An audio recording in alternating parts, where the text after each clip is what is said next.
প্রত্যেকটা রাজনৈতিক দল মুসলিমদেরকে ব্যবহার করছে, শুধু হুমায়ুন কবির না, পুরো পশ্চিমবাংলার যে সাধারণ মানুষ যাদের কাছে বাবরি মসজিদ মানে একটা আবেগ, তিনি সেই আবেগ নিয়ে খেলা করেছেন তিনি আজকে হুমায়ুন কবির। মানে আমি এটা বিশ্বাস করি যে হুমায়ুন কবির, তৃণমূল, বিজেপি, এই সমস্ত পলিটিক্যাল পার্টি এরা কিন্তু সকলে মিলে জোট বেঁধেছে মানুষকে বোকা বানানোর জন্য। কিন্তু সেই মসজিদকে মিসইউজ করে মসজিদের নামে যদি কেউ ভোট চায়, আপনারা ভুল করেও ভোট দেবেন না। বিধানসভা ভোটের আগেই ভাইরাল হুমায়ুন কবির। হ্যাঁ, বিধানসভা ভোটের ঠিক আগেই ভাইরাল করা হয়েছে হুমায়ুন কবিরের একটি ভিডিও। সেই ভিডিওতে স্পষ্ট দেখা যাচ্ছে হুমায়ুন কবির ডিল করছেন, 1-2 টাকার ডিল নয়, কোটি টাকার ডিল করছেন বিজেপির সাথে। হ্যাঁ, ডিলের ভিডিও ফাঁস করা হয়েছে। অর্থাৎ এই ভিডিও ফাঁস হওয়ার পর থেকে কিন্তু রাজ্য রাজনীতির রীতিমতো সরগরম। অর্থাৎ যে হুমায়ুন কবির নিজে তৃণমূল কংগ্রেসের দল ছেড়ে দিয়ে নতুন দল গঠন করলেন, আবার বাবরি মসজিদ স্থাপন করলেন, এবং সেই ভিডিওতে কেন্দ্র করে দেখা যাচ্ছে তিনি মুসলিম সম্প্রদায়কে বলছেন সেই সম্প্রদায়কে বোকা বানানো সহজ। এই সমস্ত বিষয়কে কেন্দ্র করে রাজ্যের মানুষ কী ধারণা হচ্ছে হুমায়ুন কবির সম্পর্কে তা জানতে দেখুন বিস্তারিত প্রতিবেদনে। মুসলমান সম্প্রদায়কে বোকা বানানো সহজ আমি বলছি না, হুমায়ুন কবির বলছেন। তিনি বলছেন বাবরি মসজিদকে কেন্দ্র করে তাদের ইমোশনকে তিনি ব্যবহার করবেন, এবং ভোটের আগে তার একটি ভিডিও ভাইরাল হচ্ছে, সেখানে দেখা যাচ্ছে কোটি টাকার লেনদেন হচ্ছে এবং হিসাব করছেন বিজেপির সাথে হুমায়ুন কবির। কী করবেন মুসলিম সম্প্রদায়কে তিনি তাহলে ব্যবহার করছেন? শুধু তিনি হুমায়ুন কবির যে মুসলিম সম্প্রদায়কে ব্যবহার করছে এমনটা না, প্রত্যেকটা রাজনৈতিক দল মুসলিমদেরকে ব্যবহার করছে, শুধু হুমায়ুন কবির না। হুমায়ুন কবির যে কথাটা আজকে 19 মিনিটের যে ভিডিও ভাইরাল হলো, হুমায়ুন কবির বলছে এটা এআই দিয়ে বানানো, এবং তার পরপরই সেই হুমায়ুন কবির আবার স্বীকার করছে আজকে নাকি গতকাল যে না, ওটা আরও বড় ভিডিও আছে 52 মিনিটের, এবং এই 19 মিনিট শুধুমাত্র একটা সংখ্যা। কিন্তু আমার প্রশ্ন হচ্ছে এই জায়গায় যে হুমায়ুন কবির যে 19 মিনিটের যে ভিডিও তিনি সত্য বলে স্বীকারও করেছেন, তার মধ্যে থেকে আমার সব থেকে ব্যক্তিগতভাবে খারাপ লাগছে তিনি কথাগুলো উল্লেখ করছেন কি যে মুসলিমদেরকে বোকা বানানো সহজ, ওরা তো একদম মানে ওদেরকে 10,000 করে বিহারের মতো নীতিশ কুমারের মতন টাকা ঢেলে দিলে ওরা বিক্রি হয়ে যাবে, ওদের বাবরি মসজিদ ওদেরকে নাম বানাবো, আবার যে ইলেকশনে আপনারা জিতবেন বিজেপি আপনাদের আমি সাথ দেবো, দেওয়ার পরে ওই মসজিদ কেচে ফেলে দেবেন, দিয়ে স্তব্ধ করে দেবো। তাহলে এই যে পুরো পশ্চিমবাংলার যে সাধারণ মানুষ যাদের কাছে বাবরি মসজিদ মানে একটা আবেগ, তিনি সেই আবেগ নিয়ে খেলা করেছেন তিনি আজকে হুমায়ুন কবির। তিনি প্রত্যেকটা মানুষের হৃদয়ে আঘাত করেছেন। আমি একজন মুসলিমের সন্তান, আমিও চেয়েছিলাম যে বাবরি মসজিদ হচ্ছে ভালো জিনিস, একটা মসজিদই তো হবে, তা হচ্ছে হোক না, কিন্তু আমি এতটা রাজনৈতিক যে এত নোংরা জিনিস, এবং হুমায়ুন কবিরের মতন মানুষ যে মির্জাফরের মতন যে বংশধর এখন মুর্শিদাবাদে থেকে যাবে, এমনি মুর্শিদাবাদে মির্জাফরের জন্য মুর্শিদাবাদে এখনও পর্যন্ত মুর্শিদাবাদে হচ্ছে তার নাম খারাপ, আর আজকে এই হুমায়ুন কবিরের জন্যও মুর্শিদাবাদ আবার সেই দ্বিতীয় মির্জাফরের সেই মানে একটা প্রোপাগান্ডা ছড়িয়ে দিল। সুতরাং এটা শুধু মুসলিম সমাজকে বদনাম করেনি হুমায়ুন কবির, পুরো মুর্শিদাবাদ সমাজকে বদনাম করেছে, এবং মুসলিমদের কাছ থেকে যে 7-8-10 কোটি টাকা যাই তুলেছে মসজিদের নাম করে, আমি এর তীব্রতা বিরোধিতা এখন জানাচ্ছি, এবং মসজিদ করে উঠতে পারবে কিনা জানি না, আগামীতে করতে দেবে কিনা, কারণ মসজিদ করলে ভালো, মসজিদ আল্লাহর ঘর, সবাই সেখানে গিয়ে নামাজ পড়বে, কিন্তু সেই মসজিদকে যদি কেউ মিসইউজ করে মুসলিমদের সিম্প্যাথি নিয়ে মুসলিমদের ভোট কেটে বিজেপিকে সুবিধা করে দিতে চায়, এরা আমরা তীব্র বিরোধিতা করতে চাই। হুমায়ুন কবির আর মমতা ব্যানার্জির মধ্যে তফাৎটা কি? আমি তো সেটাই ভাবছি এখন। হুমায়ুন কবির বিজেপি থেকে টাকা নিয়ে, যে বিজেপি হিন্দু ঐক্যের বার্তা দেয়, সেই বিজেপি আবার ভিতরে হুমায়ুন কবিরকে 1000 টাকা ডিল করে মুসলিমদের ভোটগুলো মুর্শিদাবাদে কেটে বিজেপি ওখানে কিছুটা সিট দখল করতে চাইছে। ঠিক তেমনইভাবে মমতা ব্যানার্জিও জগন্নাথ মন্দির, জগন্নাথ ধাম সব কিছু বানিয়ে, সেটা কীভাবে বানাচ্ছে সেটা সমস্ত জনগণ, সেখানে হিন্দু মুসলিম দেখা হচ্ছে না, সেখানে হিন্দুরও আছে, মুসলিম আছে, শিখ আছে, খ্রিস্টান আছে, সমস্ত মানুষের রাষ্ট্রীয় সম্পদ ব্যবহার করে মন্দির তৈরি করছে। এবং শুধু মমতা ব্যানার্জিও না, এখানে সমস্ত রকমের পলিটিক্যাল দলও আছে, তারাও শুধুমাত্র মুসলিম বলুন আর হিন্দু বলুন সবাইকে মিসইউজ করছে। আজকে এসআইআর নিয়ে এত বড় যে চলছে, সেখানেও কোনো রাজনৈতিক দল তাদের পাশে নেই। করবো যে হুমায়ুন কবিরের সাথে কিন্তু জোট ভেঙে দিয়েছে মিম, এবং তিনি মিমের বিরুদ্ধেও নানা মন্তব্য করছেন, বলছেন যে মিমের কোনো অস্তিত্ব নেই পশ্চিমবঙ্গে। দেখুন, প্রত্যেকটা রাজনৈতিক দলের একটা ঘোটালা আছে। কখনো কেউ বিজেপির গাড়িতে ভাইরাল হচ্ছে, কখনো তা কেউ টিএমসিবির সাথে ভাইরাল হচ্ছে, কখনো হুমায়ুন কবিরের সাথে ভাইরাল হচ্ছে। সুতরাং প্রত্যেকটা রাজনৈতিক দল কিন্তু দিন শেষে এক জায়গায় এক টেবিলে বসে।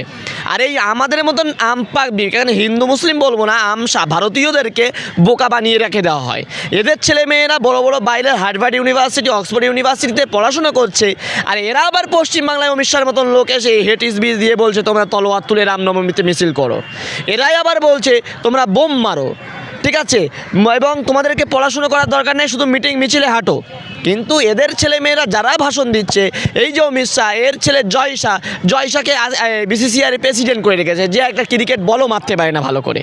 এদের ছেলেমেয়েরা চাক প্রতিষ্ঠা হোক, আর আম জনতা যত নাগরিক আছে এদের ছেলেমেয়েরা সব বেকার খানে খারাপ চলে হয়ে যাক, মদ গাঁজা ছ্যাঁচড়া চোর ডাকাত লম্পট এইসব হোক, যাতে করে এদেরকে যেন ব্যবহার করে ভোটে খুনোখুনি করে ভাইয়ের মধ্যে লড়িয়ে দিয়ে যেন রাজনীতি আমরা জিততে পারি, এটাই ধান্দা। এবং এরা পুঁজিপতিবাদ, অর্থাৎ পুঁজিপতিদের সাথে এরা সম্পর্ক রেখে এরা ব্যাপক অঙ্কের একটা টাকা নিয়ে পুঁজিপতিদের কাছে পুরো সাধারণ যে গরিব খেটে খাওয়া কিষাণ শ্রেণীর মানুষ, এদের জমি জায়গাগুলো তাদের হাতে হস্তান্তর করছে। আর সর্বশেষ আমি আবারও বলবো পশ্চিমবাংলার বিশেষ করে মুর্শিদাবাদের মানুষে, যে আপনারা মসজিদের হচ্ছে, আমি সাপোর্ট করি যে কোনো একটা মসজিদ হোক, মসজিদ আল্লাহর ঘর, কিন্তু সেই মসজিদকে মিসইউজ করে মসজিদের নামে যদি কেউ ভোট চায়, আপনারা ভুল করেও ভোট দেবেন না, ভুল করে ভোট দেবেন না। ভাবুন, যদি সৎ প্রার্থী হয়, যদি মনে হয় যে এ আপনার হয়ে কাজ করবে, তাই সেটা আইএসএফ হোক, সিপিএম হোক এবং তৃণমূল, বিজেপি কোনোভাবেই না। কারণ বিজেপি হচ্ছে আরএসএসের ক্যাডার, যে আরএসএস অসংখ্য নারীদেরকে হত্যা করে, নারীদেরকে মর্যাদা দেয় না, যে আরএসএস, যে বিজেপি পশ্চিমবাংলার পরিযায়ী বাঙালি শ্রমিক অর্থাৎ মুর্শিদাবাদ ওই মালদার আপনার ভাইদেরকে বাইরের সেই সমস্ত বিজেপি শাসিত রাজ্যে নির্মমভাবে পিটিয়ে হত্যা করে, সেটা হিন্দু দেখা হয় না, মুসলিমদের দেখা হয় না। সুতরাং বিজেপি বাদ দিয়ে বাদবাকি যে কটা দল আছে, যদি কোনো সৎ প্রার্থী থাকে তাকে ভোট দিন, মসজিদের নামে মন্দিরের নামে আপনারা ভোট দেবেন না, এটা আমার পক্ষ থেকে আপনাদের কাছে জোরে নিবেদন। ভোটের আগেই সোশ্যাল মিডিয়ায় আমরা দেখতে পাচ্ছি একটি ভিডিও ব্যাপকভাবে ভাইরাল হচ্ছে, যেখানে দেখা যাচ্ছে হুমায়ুন কবির ডিল করছেন বিজেপির সাথে। 1-2 টাকার ডিল নয়, কোটি টাকার ডিল করছেন, বলছেন যে ডিলের মাধ্যমে এবং মুসলিম সম্প্রদায়কে বোকা বানানোর চেষ্টা করছেন। কি বলবেন এই ধরনের মন্তব্যকে এবং এই ধরনের ভিডিওকে? দেখুন, এই ভিডিওটা নিয়ে যথেষ্ট সন্দেহ আছে। যদিও হুমায়ুন কবির নিজেই দাবি করেছে এই ভিডিও অরিজিনাল ভিডিও, প্রথমে বলেছিল এআই ভিডিও, কিন্তু এখন দাবি করেছে যে এটা অরিজিনাল ভিডিও, এবং সে বলছে যে 51 মিনিটের ভিডিও, তার মধ্যে 19 মিনিট কেন দেয়া হলো। অর্থাৎ এই পুরো বিষয়টার মধ্যে অনেক ধাঁধলি আছে। কোথাও একটা শাসক দলের এরকম প্রবণতা আছে যে এরকম, মানে আমি এটা বিশ্বাস করি যে হুমায়ুন কবির, তৃণমূল, বিজেপি, এই সমস্ত পলিটিক্যাল পার্টি এরা কিন্তু সকলে মিলে জোট বেঁধেছে মানুষকে বোকা বানানোর জন্য। কোথাও মানে এই ব্যাপারটা মানে এরকমটা হয় না। কারণ আজকে আমরা দেখছি এপস্টিন ফাইল হয়েছে, সেই এপস্টিন ফাইলটাও রিলিজ হওয়ার একটা প্রসেসের মাধ্যমে রিলিজ হচ্ছে, বছরের পর বছর সময় যাচ্ছে। আর হঠাৎ করে হুমায়ুন কবিরের বাড়িতে বসে, ফ্ল্যাটে বসে এরকম কেউ ভিডিও বানালো, হুমায়ুন কবির সেই ভিডিওটা জানছেও যে তার ভিডিও বানানো হয়েছে বা হচ্ছে, তারপরে সেই ভিডিওর একটা অংশ কেটে পাবলিক করা হলো। তো এগুলো পুরো প্রসেসটাই মানুষকে বোকা বানানোর জন্য করা হয়েছে, মানুষকে একেবারে এই নির্বাচনী বৈতরণী পার করার একটা এবং হুমায়ুন সম্পর্কে যেটা বলবো, দেখুন পুরো হুমায়ুন যে প্রজেক্টটা করলো, বাবরি মসজিদ করা, তার শিলান্যাস, এগুলো তো আরএসএসের প্রজেক্ট। আরএসএস এইভাবে রাম মন্দির করার জন্য শিলান্যাস, মাথায় করে ইট বয়ে নিয়ে যাচ্ছে, সিমেন্টের বস্তা বয়ে নিয়ে যাচ্ছে, বালির বস্তা বয়ে নিয়ে যাচ্ছে রাম মন্দির করার জন্য। হুমায়ুন কবিরের বাবরি মসজিদ করার জন্যও মানুষ বয়ে নিয়ে আসছে। একই প্র্যাকটিসটা এখানে করানো হয়েছে। আর এই রাজ্যের শাসক দলও কিন্তু আরএসএসের বাইরে নয়, অর্থাৎ ভারতবর্ষের প্রত্যেকটা পলিটিক্যাল পার্টির মধ্যে আরএসএসের একটা অ্যাক্সেস আছে, এটা খুব পরিষ্কার। আজকে যে লড়াইটা জনগণ ভার্সেস এই সমস্ত পলিটিক্যাল পার্টি এবং আরএসএসের, এইটা জনগণকে বুঝতে হবে। এবং এইটা জনগণ যতদিন না বুঝবে ততদিন এরা ওই কখনো এর কোর্টে, কখনো ওর কোর্টে, কখনো এর থেকে টাকা নিচ্ছে, কখনো ওর থেকে টাকা নিচ্ছে, এইভাবে ভিডিও ভাইরাল করে জনগণকে এক প্রকার বোকা বানাবে। জনগণকে মানে এই যে সম্প্রদায়ের কথা বারবার করে বলেছেন, মুসলিম সম্প্রদায়কে খুব সহজে বোকা বানানো যায়, জনগণ নয়, মুসলিম সম্প্রদায়কে বারবার। হ্যাঁ মানে আদতে ব্যাপারটা হচ্ছেটা কি, মুসলিম সম্প্রদায়কে বোকা বানানো যায় বলে ভিডিওটা রিলিজ করছে, তার সাথে সাথে হিন্দু সম্প্রদায়কেও কিন্তু বোকা বানানো হচ্ছে। তার কারণ হিন্দুরা তখনই বলবে এই দেখেছো, দেখো দেখো ওদের বা শাসক দলের, এই রাজ্যের শাসক দলের পক্ষে যে হিন্দু ভোট তারা প্রোপোগেট করবে, তো তারাও কোথাও না কোথাও গিয়ে বোকা হচ্ছে। অর্থাৎ হিন্দু মুসলিম নির্বিশেষে বলছে হিন্দু মুসলিম, কারণ ভাগাভাগি করাটাই ওদের কাজ, ভাগাভাগি না করলে কিন্তু ওদের রাজনীতিটা দাঁড়াবে না। ভাগাভাগি করেই ওদের রাজনীতিটা, ওদের যে উদ্দেশ্যটা সেটা ওরা সফল হতে চায়, যার জন্য ভাগাভাগি করছে। কিন্তু আদতে পুরো এই আপামর বাংলার জনগণকেই তারা বোকা বানাচ্ছে। এবং আমি মনে করি শাসক দল, বিজেপি, হুমায়ুন সকলে মিলে জোট বেঁধে এটা করছে। এবং যখন এই ভিডিওটা ভাইরাল হলো, তারপর তিনি মিমের সঙ্গে জোট ভেঙে দিলেন, ওয়াইসি জোট ভাঙলেন, তখন তিনি ওয়াইসির বিরুদ্ধে গিয়ে বলছেন ওয়াইসির পশ্চিমবঙ্গে কোনো অস্তিত্ব নেই। তাহলে কি শুধুমাত্র ওয়াইসির ব্র্যান্ডটাকেই তিনি কাজে লাগাতে চেয়েছিলেন, আদতে তার মূল উদ্দেশ্য ছিল টাকাটা? একদমই, মানে এখানে দেখুন এইটার আখেরে লাভ হচ্ছে কার? ওনার ভিডিওটা ভাইরাল হলো, তারপরে ওনার আর ওএসি জোট ছিল সেটা থাকতো, কিন্তু সেটা হলো না, সেটা ভাঙা হলো, পরিকল্পিতভাবেই ভাঙা হলো, ওবেসিও ভাঙলো এবং উনি ওবেসির কেচ্ছা করতে শুরু করলো, ওবেসি দলের কেচ্ছা করতে শুরু করলো, রীতিমতো গালাগালি করতে শুরু করলো হুমায়ুন, যাতে করে আরও মুসলিম ভোটকে শাসক দলের দিকে ঠেলে দেওয়া যায়। এটাই মানে এর চ্যাম্পিয়নটা হচ্ছে তো তৃণমূল। তো হুমায়ুন কবির বিজেপির থেকে টাকা খাচ্ছে আরএসএসদের থেকে টাকা খাচ্ছে, চ্যাম্পিয়ন করছে কাকে? তৃণমূলকে।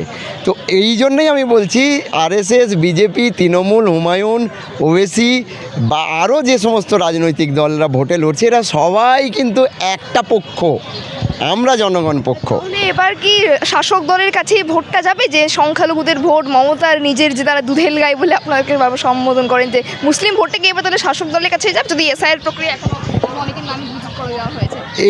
এটা আমি এই বিষয়ে মন্তব্য করতে পারবো না, কারণ এটা মানুষ ঠিক করবে।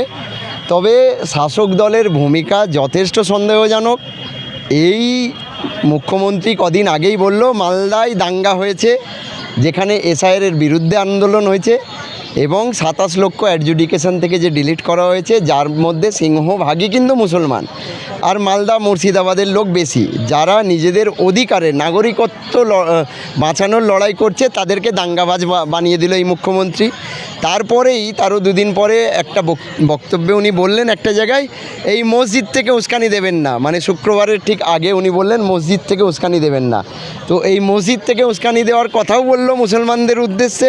তারপরেও মুসলমানরা ভোট দেবে হয়তো, কিন্তু এই দায়িত্বটা আমি নিয়ে বলতে পারবো না যে দেবে কি দেবে না, বাট এরা সবাই মিলে যে জনগণকে বোকা বানাচ্ছে এইটা আমি বলছি।